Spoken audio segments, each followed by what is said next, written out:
দর্শক শ্রোতা বন্ধুরা সকলকে বিটিভি ত্রিপুরার নিয়মিত আয়োজন কবি ও কবিতায় শুভেচ্ছা ও স্বাগত জানাই আমি সীমা। আজকে আমাদের স্টুডিওতে আমন্ত্রিত অতিথি হিসেবে আছেন রাজ্যের বিশিষ্ট কবি গীতা দাস। দিদি, তোমাকে নমস্কার জানাই এবং নমস্কার জানাই বিটিভিকে ধন্যবাদ জানাই এবং বিটিভির কর্ণধার মানে যিনি আমাকে ডেকেছেন মনীষা পাল চৌধুরীকে ধন্যবাদ। তোমাকে স্বাগত জানাই আমাদের স্টুডিওতে। আজকে আমরা তোমার কবিতা শুনবো এবং কিছু গল্প করব তোমার সাথে আমাদের দর্শক বন্ধুদের নিয়ে। তা কেমন আছো তুমি বলো? ভালো আছি। প্রথমে জেনে নেব যে তোমার শৈশবটা কোথায় কেটেছে? আমার শৈশবটা এখানেই রানীর বাজার মানে খয়েরপুর আমার বাবার বাড়ি। এখানে আমি শৈশবটা আমার কেটেছে।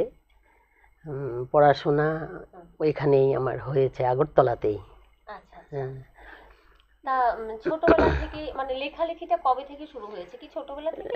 লেখালেখিটা ঠিক ছোটবেলা না, আমার সামনে যেমন সারাক্ষণই আমার বিয়ের পরে আমি দেখি আমার হাজবেন্ড সারাক্ষণই বই নিয়ে খাতা নিয়ে কলম নিয়ে লেখালেখি করেন। হ্যাঁ, তখন আমি শুধু দেখি আরে লিখছে সারাক্ষণ লিখছে। গল্প লেখেন, নাটক লেখেন, কবিতা লেখেন, অনেক কিছুই মানে লিখেন। কিন্তু আমারও ভিতরে মানে ওনাকে দেখে একটা অনুপ্রেরণা জাগে যে ইচ্ছে করে, আমারও ইচ্ছা করে লিখি। তারপরে আমরা উনি যখন সদরের SDM, তখন আমরা রবীন্দ্রপল্লী কোয়ার্টার কমপ্লেক্সে ছিলাম। তখন আমাদের একটা পুজোর সংখ্যা একটা মানে অঙ্কুর ম্যাগাজিন বেরোতো। তখন ওইটাতে বলতো যে যে যা পারেন আপনারা তাই লিখুন। তখন চেষ্টা করতাম আর কি, লিখতাম ছোট ছোট গল্প কবিতা। কিন্তু ওই বিল্ডিংয়ে আবার আমার মানে খুব পরিচিত দিদি বলতাম ওনাকে, উনিও খুব মানে সুনামধন্য মহিলা অধ্যাপিকা কলেজের। ওনাকে সবাই চেনে, উনিও লেখিকা, উনি মীনাক্ষী সেন বন্দ্যোপাধ্যায়। আজকের দিনে ওনার কথা না বললেই নয়। উনি আজ নেই এই পৃথিবীতে, কিন্তু ওনাকে আমার শ্রদ্ধা জানাচ্ছি আমি অন্তর থেকে। উনি আমাকে সব সময় বলতেন, গীতাদি লিখে যান, দেখবেন একদিন ঠিকই ভালোভাবে আপনি লিখতে পারবেন। হ্যাঁ, তারপরে একদিন কি হলো, ওনার ইয়েতে ওই মহাশ্বেতা দেবী এসছে। তা আসার পরে উনি আমাকে আর আমার হাজবেন্ডকে নিমন্ত্রণ করেছে যে আপনারা আসবেন, আজকে মহাশ্বেতা দেবী আসবে। তো আমার হাজবেন্ড তো যেতে পারেনি, উনি ওনার ব্যস্ততার জন্য। আমি গিয়ে ওনাকে দেখে আমার মানে এরকম লেগেছে, বাবা এত বড় একজন লেখিকা, মানে ওনাকে মানে পাওয়া মানে কি বলবো, সৌভাগ্য মানে কি যে লাগছে আমার। এরপরে ওনার মানে পা ছুঁয়ে আমি প্রণাম করেছি। হ্যাঁ, তো মীনাক্ষী বললো যে দিদি উনিও কিন্তু মানে লেখেন একটু একটু করে। তখন উনি আমাকে মাথায় হাত দিয়ে আমার মাথায় আশীর্বাদ করেছেন যে লিখুন ভালো। হ্যাঁ, তারপরে থেকে আমি ওই যদিও আসলে সবার ভিতরেই তো একটা আবেগ থাকে, সবারই থাকে একটা আবেগ লেখার, এই সেই। মেয়েরা অনেক সময় সংসার নিয়ে এত ব্যস্ত থাকে, সে সুযোগটা আর পেয়ে ওঠে না আর কি। যে তখন আমিও ভাবতাম আচ্ছা ফাঁকে একটু চেষ্টা করি। হ্যাঁ, আর হাজবেন্ডকে দেখি সবসময় এই নিয়ে বসে আছে, হিংসাও হয় যে ও লিখে যাচ্ছে আর আমি কিছুই করতে পারছি না। তখন ওই যে আস্তে আস্তে যখন মনে মানে যখন যা আসে আর কি। আমার লেখা বিশেষ করে প্রকৃতিকে নিয়ে। হ্যাঁ, গাছপালা, ফুল, পাতা, লতা, মানে এসব নিয়েই আমার মানে লেখা আর কি। যেটা আমার ভিতরে আবেগ, প্রকৃতিকে নিয়ে আবেগ কাজ করে, সেটাকে আমি চেষ্টা করি কবিতার আকারে মানে ইয়ে করতে আর কি, তুলে ধরতে। মানে আমরা বলতে পারি যে তুমি প্রকৃতি প্রেমী। কবিরা সাধারণত প্রকৃতি প্রেমী হয়। তো আবার বিভিন্ন রকম আবার প্রতিবাদীও হন, বিভিন্ন রকমের হয়ে থাকেন। তো এক্ষেত্রে বলা যায় বেশিরভাগ কবিরাই কিন্তু ছোটবেলা থেকেই লেখালেখি শুরু করেন, কিন্তু তোমার শুরুটা হয়েছে একটু বড়বেলায়। হ্যাঁ, বড়বেলা। আবার আরেকটা দিক চিন্তা করতে গেলে, যেখানে লেখালেখির পরিবেশ তুমি তোমার শ্বশুর বাড়িতেই পেয়েছো, হ্যাঁ, একদম। এবং সেটা স্বামীর কাছ থেকেই পেয়েছো, তো একদম। সেটাও কিন্তু একটা পরম সৌভাগ্যের একদম, বিষয়। একদম। কারণ এই প্ল্যাটফর্মটা সবাই পায় না, এই না। পরিবেশটা সবাই পায় না। একদম। এটাও একটা সৌভাগ্যের বিষয়। আবার আমরা দেখছি যে তুমি শ্রদ্ধেয়া মহাশ্বেতা দেবীর সাথেও তুমি দেখা করার সৌভাগ্য পেয়েছো। বাবা, এটা সত্যি খুব গর্বের বিষয়, সত্যি। আমাদের জন্য খুব গর্বের বিষয়। ভালো লাগছে তোমার এই কথাটা শুনে। সত্যি। এবারে আমরা একটা কবিতায় চলে যাই। একটা কবিতা শোনাও। ঠিক আছে। কি শোনাচ্ছ?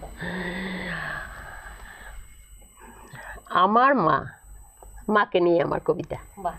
হ্যাঁ, মা, আমার মা, এই বিশ্ব মাঝে যাহার নেই কো তুলনা, সে যে আমার মা। গর্ভে নিয়ে মাগো তুমি কষ্ট কত পেলে, প্রসব ব্যথার কালে তোমার চোখ ভেসেছে জলে। জন্ম নিয়ে কাঁদলাম আমি, তা শুনে মা হাসলে তুমি, সব ব্যথা গেলে ভুলে আমার গালটি চুমি। কত যে মা যতন করে বুকের সুধা পান করালে, সেই সুধাতে জীবন বাঁচে, শোধ হবে না কোনো কালে। যখন একা শুয়ে থাকি চোখ দুটি মা চড়ক ঘুরে, আশেপাশে তোমায় দেখে মন আমার খুশিতে ভরে। একটু একটু করে যখন হাঁটতে শিখেছি, টলমল পায়ে হেঁটে কত পড়েছি। পড়ে গেলেই মাগো তুমি বুকে তুলে নিতে, আদর করে সোহাগ ভরে বুকের সুধা দিতে।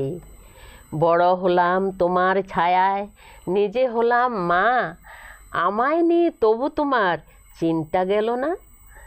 বয়স হলো 60-এর ঘরে, এখনো মা জড়িয়ে ধরে, বুকের মাঝে লুকিয়ে তুমি আদর করো প্রাণটি ভরে।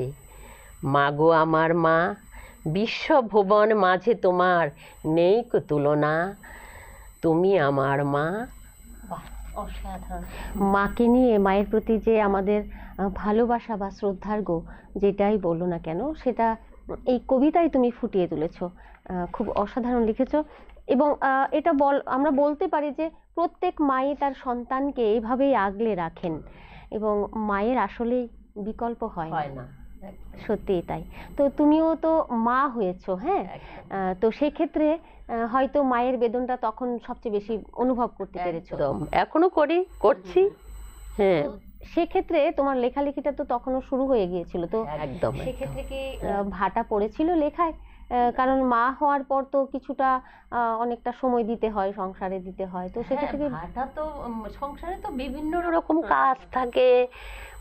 সংসার মানে চিন্তা, সংসার মানে কত কিছু, বাচ্চাকে নিয়ে, ফ্যামিলির লোকদেরকে নিয়ে বিভিন্ন রকম। হ্যাঁ, তারপরেও ভাটা কখনো পড়ে, কখনো আবার মানে চেষ্টা করি আর কি চালিয়ে যেতে, চেষ্টা করি চালিয়ে যেতে, চালিয়ে যাচ্ছি। তা লেখার কি তোমার নির্দিষ্ট কোনো সময় আছে, না যখন ইচ্ছে হয় তখন না, বসে যাও? সময় টময় নেই, যখন ইচ্ছে তখনই আমি কলম নিয়ে বসে যাই। অ্যাটলিস্ট লেখাটা না আসলেও মানে খাতা কলম নিয়ে বসি। এরপর দেখি যে হচ্ছে না, তখন উঠে পড়ি।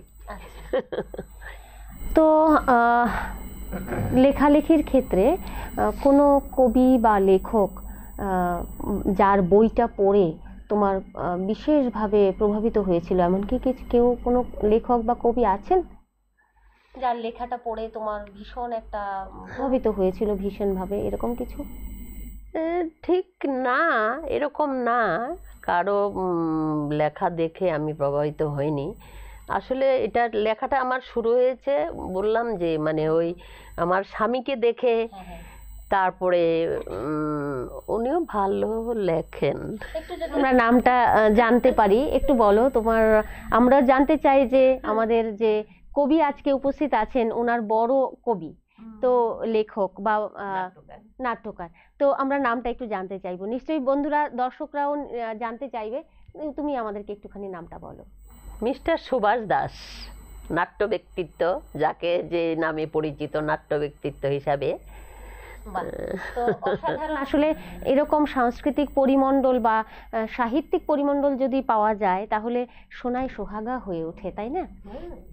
এবার আমরা পরে আরেকটা কবিতা শুনে নেব, আবার আমরা কথায় যাব, কিন্তু একটা কবিতা শুনে নিই। আমার এবারের মানে কবিতা প্রিয় পৃথিবী। পৃথিবীটাকে আমি খুব ভালোবাসি, তো প্রিয় পৃথিবী। মাটির পৃথিবী তুমি, জীবের আশ্রয়, তোমার বুকেতে কুটি জীবের জন্ম লয়। প্রকৃতি সাজিয়েছে তোমায় অপরূপ সাজে, মানুষ জীবের সেরা সে তোমারই মাঝে। ধন ধান্যে ফলে পুষ্পে সেজে আছো তুমি, তুমি পুরুষ তুমি স্রষ্টা প্রকৃতি তুমি। চন্দ্র সূর্য গ্রহ তারা নক্ষত্র সব, তোমাকে ঘিরেই তাদের যত কলরব। তুমি এত সুন্দর এত অপরূপ, মুগ্ধ বিস্ময়ে শুধু চেয়ে থাকি চুপ। তোমায় নিয়ে আর মোরা কতটুকু জানি, তবু বলি যা বুঝেছি সে তোমারই বাণী।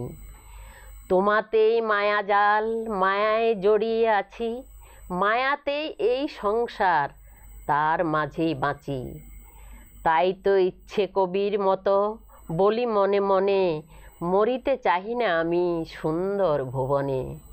বাহ, অসাধারণ।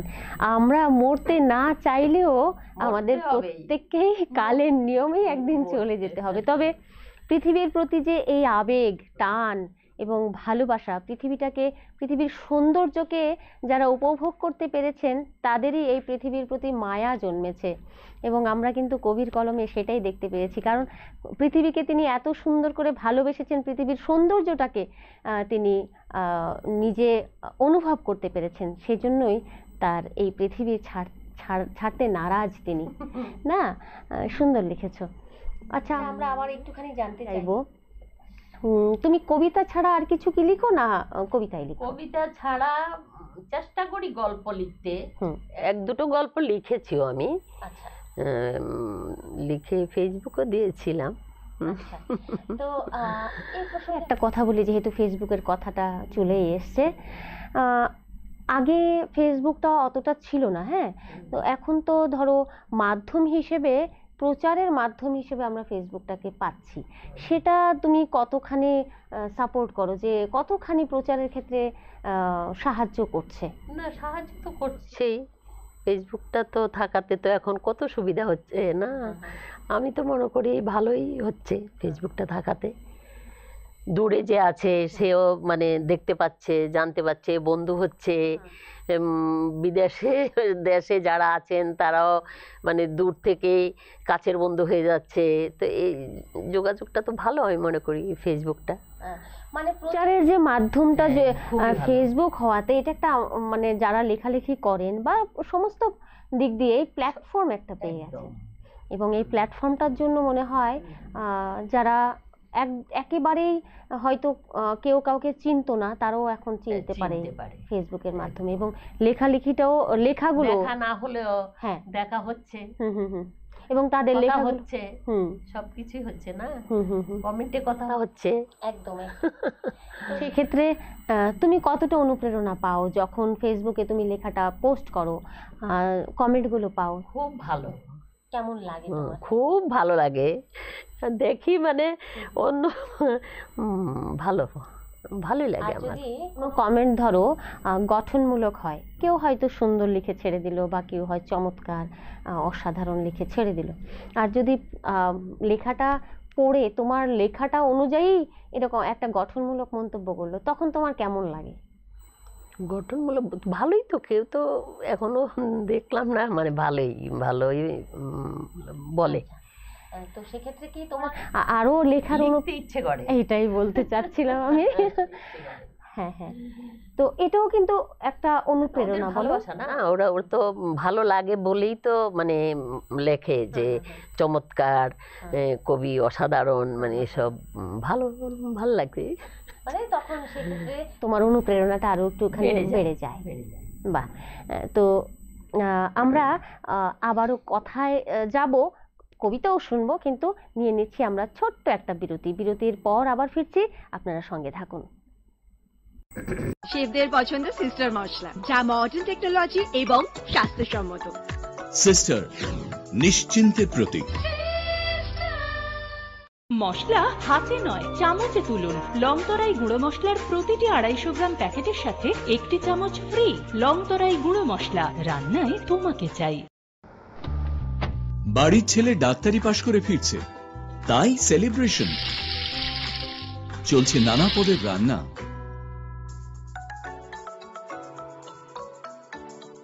শেফদের পছন্দ সিস্টার মশলা, যা মডার্ন টেকনোলজি এবং স্বাস্থ্যসম্মত। ইনি ডক্টর না সিস্টার? সিস্টারের রান্না প্রতি পদে স্বাদের বাহার, মন চাই ফিরে ফিরে খেতে বারবার। সিস্টার, নিশ্চিন্তের প্রতীক।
স্বাদে ভরা ঘিয়ের সুবাস লংতরায়, কি ভালো খেতে। শুদ্ধ ঘিয়ের আবেশ ভরা লংতরায়, অপূর্ব সুগন্ধ। পুষ্টি ভরা ঘিয়ের খাবার, গাওয়া ঘি প্রিয় সবার লংতরায়। একেই বলে বিশুদ্ধ ঘি। বিশুদ্ধ ঘি নাম মনে রেখো লংতরায়। লংতরাই ঘি রোজ খাবারে তোমাকে চাই। লংতরাই, লংতরাই, লংতরাই। Run, run, run, run is a drink. The sweetness of lychee in Prime Lychee drink. প্রাণ লিচি ড্রিঙ্ক, রিফ্রেশ ইয়োর ফিলিংস। শোনো শোনো ভোজন রসিক, শোনো মন দিয়া, ঝাঁঝের স্বাদে রান্না করো লংতরাই দিয়া। ইলিশ সর্ষে পোস্ত বাটা যেমন ইচ্ছে নাও, মালাই চিংড়ি মাংস কষা চেটে পুটে খাও। আহা চেটে পুটে খাও, আহা চেটে পুটে খাও। লংতরাই কাচ্চি ঘানির সর্ষে তেলে টেস্ট, যে খাবে সেই বলবে লংতরাই বেস্ট। লংতরাই সর্ষের তেল, ঝাঁঝে স্বাদে তোমাকে চাই। আহা লংতরাই বেস্ট, আহা লংতরাই বেস্ট। শেফদের পছন্দ সিস্টার মশলা, যা মডার্ন টেকনোলজি এবং স্বাস্থ্যসম্মত। সিস্টার, নিশ্চিন্তের প্রতীক। নববর্ষ উপলক্ষে সিস্টার স্পাইসেসের পক্ষ থেকে সকলকে আন্তরিক প্রীতি ও শুভেচ্ছা। সিস্টার স্পাইসেস, রন্ধনেই বন্ধন। মশলা হাতে নয় চামচে তুলুন। লংতরাই গুঁড়ো মশলার প্রতিটি 250 গ্রাম প্যাকেটের সাথে 1 চামচ ফ্রি। লংতরাই গুঁড়ো মশলা, রান্নায় তোমাকে চাই। ছোট্ট একটা বিরতির পর আমরা আবারও ফিরে এসেছি। চলুন দর্শক শ্রোতারা, আমরা কবির স্বরচিত কবিতা এবং কথায় চলে যাই। দিদি, এখন আমাদেরকে একটা কবিতা শুনিয়ে দাও চট করে। ঠিক আছে, এখন আমার কবিতা প্রকৃতি। হেথায় মোদের বিশ্বজগৎ, যেথায় প্রাণের মেলা। মানব সৃষ্ট নয় বিশ্ব, সে অদৃশ্য খেলা। এই যে বিশাল আকাশ আর চন্দ্র সূর্য তারা, পদতলে সবুজে ভরা মোদের বসুন্ধরা। সবই তো প্রকৃতির দান, সাগর নদী পাহাড়, শীত গ্রীষ্ম বর্ষা বা বসন্ত বাহার। নদী চলে কলকলিয়ে দূর থেকে দূর বহুদূর, অনন্তকাল খুঁজে নদী কোন সে সমুদ্র। ভোরের বেলায় সূর্য ওঠা, সাজের বেলায় অস্ত, এরই মাঝে জীবন থাকে সারাদিনই ব্যস্ত। ভাবি বসে আপন মনে এই যে বিশাল বিশ্ব, তারই মাঝে আমরা মানুষ কতখানি নিঃস্ব। বাহ, খুব সুন্দর।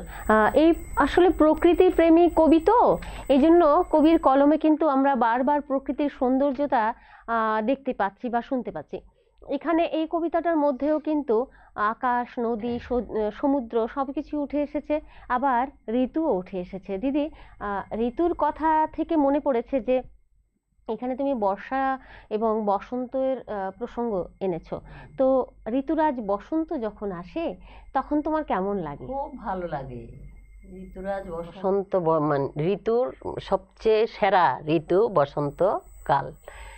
বসন্তকালে সেই মৃদু মৃদু মৃদু মিষ্টি হাওয়া বইছে, তখন কবির মনে দোলা দিচ্ছে, তারপর নতুন গাছে কুড়কুড় করে চলে আসে না? তারপরে নতুন মানে পাতা গজাচ্ছে গাছে গাছে, ঢালে ঢালে কোকিল ডাকছে কুহু কুহু সুরে, মানে তখন মনটা জানি কেমন উদাস হয়ে যায়, যে তখন ইচ্ছে করে বসে বসে মানে লিখি। তখন এই বসন্তকালে যখন লেখার ইচ্ছেটা তোমার জাগে, তো সেক্ষেত্রে কি তুমি কিছু কবিতা আজকে আমাদের কাছে আছে? আজকে শোনাবো না, তবে আমি লিখেছি বসন্তকাল নিয়ে। হ্যাঁ, তোমার অনেকগুলো ঋতু আছে না, 6টা ঋতু আছে, সবচেয়ে কোন ঋতুটা ভালো লাগে? বসন্তই ভালো লাগে আমার। আচ্ছা, আসলে বসন্ত কোনো লেখক বা কবিকে দোলা দেয় না এমনটা বোধহয় হতে পারে না, নাকি? এখন তো বর্ষাকাল, গ্রীষ্মকাল। এবার এই যে গ্রীষ্মকালে প্রচন্ড তাপপ্রবাহ চলছে, হ্যাঁ, এক্ষেত্রে বৃষ্টির চাওয়াটা আমাদের খুব স্বাভাবিক। তো এই বৃষ্টি চাওয়া নিয়ে কি তুমি কিছু লিখেছো? হ্যাঁ, বৃষ্টি নিয়ে লিখেছি। আজকে শোনাবো না। আচ্ছা, শোনাবেন, শোনাতে হবে না। যখন বৃষ্টিটা চলে আসবে তখন খুব ভাল লাগে, খুব ভাল লাগে বৃষ্টিটা আসে, তাই তো কবিতা লিখেছি বৃষ্টিকে নিয়ে। বাহ, ভারী মিষ্টি। আচ্ছা, আমরা পরের লেখায় চলে যাব, পরের কবিতা শুনে নিচ্ছি। এখন আমার কবিতা মানুষ। বসে একা ভাবি মনে, ওগো অন্তর্যামী, মানুষ হয়ে জন্ম নিয়ে কি করিলাম আমি।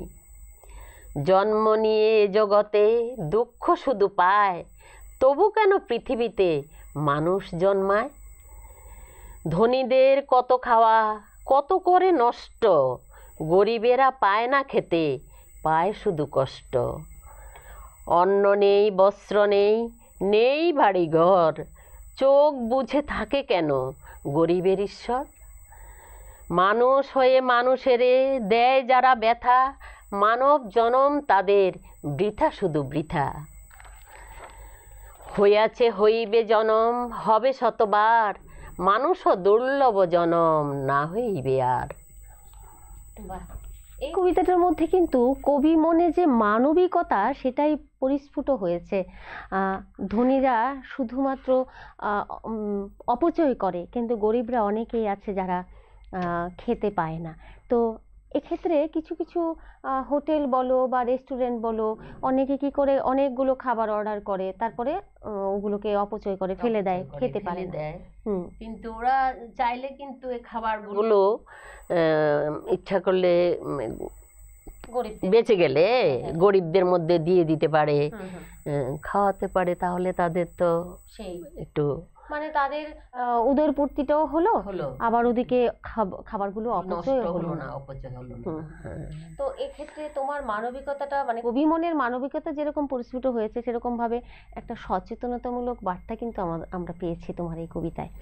তো এই ধরনের সচেতনতামূলক কথা আর কি বলতে চাও সমাজকে, আর কি বলতে চাও সচেতন যেন হয় সমাজে? মানে আমরা যারা আছি তারা যদি সবাই এরকম গরিবদের জন্য মানে নিজেরা সবাই মিলেমিশে একটা কিছু ফান্ড তৈরি করে তাদেরকে খাওয়ার জন্য, তাদের লেখাপড়ার জন্য, তাদের একদিনের মানে একটা বস্ত্র দান করা, এগুলি যদি আমরা করতে পারি, বা একটা অনাথ আশ্রমে আমি কিছু দিলাম, দান করলাম। ওদের আছে তো ছোট ছোট বাচ্চাদের অনাথ আশ্রম আছে, ওখানে আমি একটু আমার যা সাধ্য কোলায় তা আমি একটু দিলাম। হ্যাঁ, এতে ওদের আর কিছু উপকার হলো, একদম সবটা না হলে সবাই মিলে যদি করা যায় তো ভালো না? তাহলে খুব সুন্দর চিন্তা চেতনা পেয়েছি তোমার মাঝে। আচ্ছা, লেখালেখি ছাড়া আর কি করতে ভালো লাগে তোমার? লেখালেখি ছাড়া আমার গাছ লাগাতে খুব ভালো লাগে, গাছকে আমি খুব ভালোবাসি। আমরা কিন্তু বারবার প্রমাণ পাচ্ছি যে কবি, আমাদের আজকের কবি ভীষণ প্রকৃতি প্রেমিক, আর এই জন্যই বারবার আমরা সেটা প্রমাণ পাচ্ছি। আচ্ছা, তা কি কি গাছ লাগিয়েছো বলো তো? আছে, আমার তো আসলে ফ্ল্যাটের মধ্যে যে ছোট্ট বারান্দাটা আছে ওটার মধ্যে লাগিয়েছি ছোট ছোট জবা লাগিয়েছি, তারপরে মালঞ্চ, তারপরে ওই তো পাতাবাহার, এই সেই টুকটাক আর কি, যেটা আমার ভাল লাগে এই আর কি। গাছ নিয়ে যে চন্দ্রমল্লিকা। আচ্ছা, গাছ নিয়ে যে কবিতা লিখেছো সেটা কি মানে শিরোনামটা কি আমরা কি জানতে পারি? গাছি গাছ। আচ্ছা, বাহ, প্রকৃতি প্রেমী একেবারে। আচ্ছা, আরেকটা কথা খুব জানতে ইচ্ছে করছে, এই যে ত্রিপুরা, আমাদের ত্রিপুরা অনেক বন সম্পদ রয়েছে ত্রিপুরাতে, হ্যাঁ, তো সেক্ষেত্রে ত্রিপুরার যে প্রাকৃতিক পরিবেশ, সেখানে তোমার কোন জিনিসটা সবচেয়ে বেশি ভালো লাগে ত্রিপুরার? দেখো, ত্রিপুরাটা মানে আমাদের তো পাহাড়ি এলাকা, ত্রিপুরাটা ঘন বন জঙ্গল সবুজে ভরা সুন্দর শ্যামলী ত্রিপুরা। হ্যাঁ, আমার খুবই ভালো লাগে ত্রিপুরাটাকে। না, তারপরে পাহাড়, নদী, পাহাড় তো আমার খুবই ভালো লাগে, পাহাড়কে নিয়ে আমি কবিতা লিখেছি। তাহলে এই ত্রিপুরার প্রাকৃতিক সৌন্দর্য বা সবুজ যে দৃশ্যগুলো, সেগুলো তোমার লেখালেখিতে কতটা স্থান পেয়েছে? পেয়েছে, অনেক পেয়েছে। পাহাড় লিখেছো, আর কি কি নিয়ে লিখেছো ত্রিপুরার? পাহাড় লিখেছো, নদী কি লিখেছো? হ্যাঁ, নদীও লিখেছি। আচ্ছা আচ্ছা, যদিও মনে হয় আজকে শোনার না, মানে মানে বললাম তো প্রকৃতিকে নিয়েই আমার সব কবিতা। পাহাড়, নদী, পর্বত, গাছপালা, লতা পাতা, সব ফুল, মানে সমস্ত কবিতা আমার প্রকৃতিকে নিয়ে। আমরা কিন্তু বুঝতে পারছি আমাদের আজকের অতিথি কিন্তু খুব কোমল হৃদয়। হ্যাঁ, কারণ প্রকৃতি যারা ভালোবাসেন তাদের হৃদয় খুব কোমল হয়, আর যারা একটু প্রতিবাদী তাদের কিন্তু হৃদয়টা একটু কঠিন হয়। কারণ কি, স্বাভাবিকভাবেই না হলে তারা প্রতিবাদ স্বরূপ যে কবিতাগুলো সেগুলো আসবে না, উঠে আসবে না। তো প্রতিবাদী কবিতা আছে। আচ্ছা, তাহলে আমরা কিন্তু বিভিন্ন রূপ আমরা মানে এখনো দেখার সৌভাগ্য হয়নি। আমরা এখন পর্যন্ত যে কবিতাগুলো পেয়েছি সবগুলোই হচ্ছে বিশেষ করে প্রকৃতিকে নিয়ে। তো যাই হোক, কোনো একটা সময় হয়তো প্রতিবাদী সত্তাটাও ওনার ভেতরে জাগ্রত হয়েছে, লিখেছেন তিনি। যাক, আমরা পরের কবিতাটা শুনবো এবার। আমার এখনকার কবিতা ভালোবাসা। ভালোবাসা বলতে আমি এইটুকুই বুঝি, মানুষের মাঝে আমি ভালোবাসা খুঁজি। সবার জন্য ভালোবাসা মনে মনে মানি, সবার আগে মা বাবাকে ভালোবাসবো জানি। ভাই বোনকে ভালোবাসবো, রাখবো বুকে ধরে, ব্যথা পেয়ে ওরা যেন দূরে না যায় সরে। প্রতিবেশী মা বোনদের ভালোবাসবো যত, হাতটি আমার রাখবে মাথায়, বাড়বে শত আয়ু শত। তোমার আমার ভালোবাসা রাখবো যতন করে, তুমি সদাই থাকবে প্রিয় আমার জীবন জুড়ে। বন্ধু বান্ধব আছে যারা সবাই আপনজন, তাদেরও যে ভালোবাসবো, বাসবো সারাক্ষণ। ভালোবাসার জয় হোক, এই পৃথিবীটা যেন ভালোবাসাময় হয়ে থাকে, সেটাই আমরা চাই, আমরা পাঠকরা এটাই চাই। কারণ যে পরিমাণ দ্বন্দ্ব, তারপরে দেশ বিদ্বেষ রয়েছে, হ্যাঁ, হিংসা বিদ্বেষ রয়েছে, এগুলো যদি সব একেবারে মিটে যায় এবং সারা পৃথিবী জুড়ে যদি ভালোবাসারই বহিঃপ্রকাশ হয়, তাহলে ছড়িয়ে ছিটিয়ে যায় ভালোবাসারা, তাহলে মনে হয় ভালোবাসতে হবে। হ্যাঁ, পৃথিবীটা আরো অনেক বেশি সুন্দর হয়ে যাবে, তাই না? কি বল? সবাইকে ভালোবাসতে, আশেপাশে যারা আছে হুম হুম হুম ওদেরকেও ভালোবাসতে হবে, একদম। বন্ধু বান্ধব পাড়া পড়শি সবাইকে ভালোবাসতে হবে, একদম। তাহলেই তো সুন্দর হবে পৃথিবীটা। একদম একদম খুব সুন্দর অভিমত আমরা পেয়েছি কাব্যিকতায়। আচ্ছা, এই কবিতাটার আগে আমরা একটু প্রতিবাদীর কথা শুনতে পেয়েছিলাম যে তোমার প্রতিবাদী সত্তাটাও আছে, তো ওই সম্পর্কে একটু প্রতিবাদী বলতে যে এখন প্রতিবাদী বলতে গেলে তো রাজনীতি চলে আসবে না, আমি রাজনীতিতে যেতে চাই না।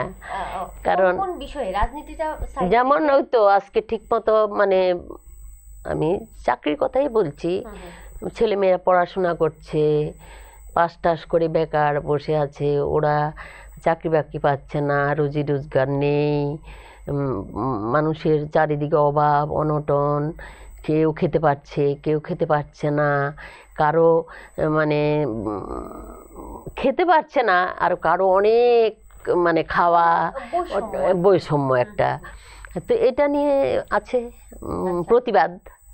মানে সামাজিক যে বৈষম্য রয়েছে, সেখানে ধনী গরিবের যে ভেদাভেদ রয়েছে, সেখানে আমরা বলবো কিছুটা হয়তো ধনীরাও যদি চায়, উঁচু তলার মানুষরা যদি চায়, তাহলে নিচু তলার মানুষদেরকে টেনে তুলতেই পারে। তো সেক্ষেত্রে যে বৈষম্যটা রয়েছে সেটার ক্ষেত্রে আমাদের আজকের অতিথির ভীষণ প্রতিবাদ জাগে, কষ্ট আসলে গরিবদের প্রতি ওনার যে মানবিকতা বোধ, সেটার থেকেই হয়তো ওনার কষ্টটা আসে। হ্যাঁ, এবার আমরা পরের কবিতায় চলে যাই, আরেকটা কবিতা শুনি। এবারের কবিতা রবীন্দ্রনাথ। সূর্যের নামে নামটি তোমার, তুমি হলে রবি, বিশ্বশ্রেষ্ঠ নোবেল জয়ী, তুমি বিশ্বকবি। তোমার চরণে প্রণতি মোর জানাই শতবার, ঠাঁই দিও মোরে চরণে ছোট্ট মিনতি আমার। বিশ্বের গর্ব তুমি হে কবি, ধন্য ধরা ভূমি, ভারতবর্ষে জন্মেছ তুমি, ভারত মাতারে নমি। তোমার ছোঁয়া সবখানে আছে জীবনের লতা পাতায়, পরানো মাঝে খুঁজিয়া বেড়াই, খুঁজি কবিতার খাতায়। তোমার কাব্যে মানবতার বাণী, কান পেতে মোরা শুনি, তোমার গানে মুগ্ধ প্রাণে স্বপনের জাল বুনি। প্রতিটি বছর 25শে বৈশাখ আলো ছড়িয়ে আসে, গল্প কবিতায় গানে সারাদিন আনন্দ জোয়ারে ভাসে। আকাশ বাতাস পাহাড় পর্বত সবার হৃদয়ের নাথ, তাই তো তোমায় ভালোবাসে সবে, তুমি সে রবীন্দ্রনাথ। সৃষ্টির মাঝে অমর হয়েছ, থাকবেও চিরকাল, রাতের শেষে রবি যে আসে আকাশ করিয়া লাল। বাহ, অসাধারণ অসাধারণ অসাধারণ কাব্যিক শ্রদ্ধার্ঘ্য নিবেদন করলেন রবি ঠাকুরের প্রতি। রবি ঠাকুর আমাদের মননে চিন্তনে সদা বিরাজমান, সেটা আমরা অকপটে স্বীকার করতেই হয় না। তো রবি ঠাকুরের কবিতাগুলো তোমাকে কতটা প্রভাবিত করে, কেমন লাগে রবি ঠাকুরের কবিতা? গান বেশি ভালো লাগে নাকি গান কবিতা সবই ভালো লাগে? সবই ভালো। রবি ঠাকুরের সব কিছুই ভালো লাগে, সবখানেই তো রবি ঠাকুর ছড়িয়ে আছে, একদম একদম, যে কবিতার মধ্যেই তো আছে না সব কথা। একদম একদম কবিতার মধ্যেই সবকিছু তুলে ধরেছেন। তো আমরা অনুষ্ঠানের একেবারে শেষ পর্বে চলে এসেছি। দিদি, তুমি কি কিছু বলতে চাও আমাদের দর্শকদের উদ্দেশ্যে? কিছু কি বলবে, শুভেচ্ছা জানাবে? হ্যাঁ, সব দর্শকদের আর প্রতি রইল আমার শ্রদ্ধা, ভালোবাসা, শুভেচ্ছা।